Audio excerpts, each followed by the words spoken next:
It is 3 in the morning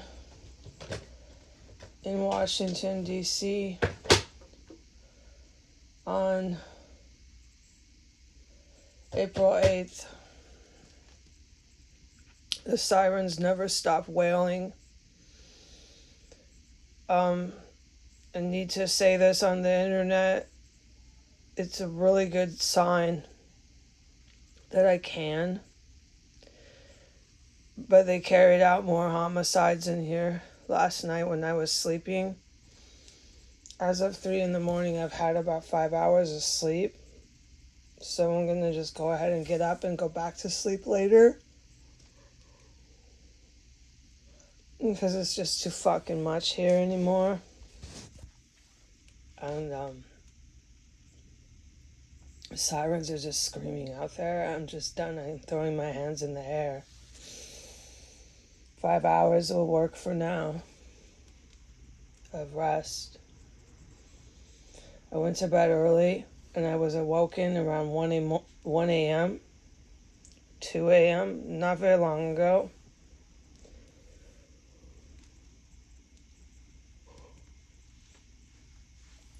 Another really brutal, violent homicide. It took place upstairs in the murder room. I woke up to this thundering, rolling, pounding of just combat. And then once they killed the person and they crashed down, which I heard it all. I got to plug my ears. Like within 1001, 1002, 1003, they flushed the toilet.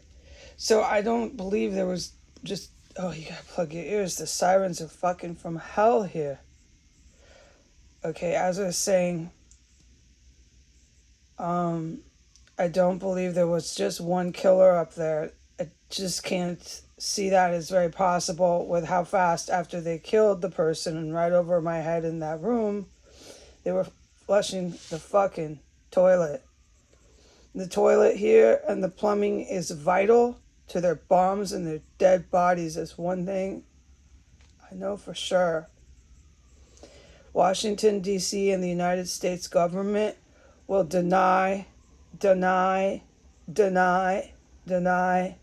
everything I have witnessed and everything that they did to me as they held me a hostage, unable to get law enforcement to stop the killings and the bomb makings inside of 1509 S Street, Northwest, Washington, D.C.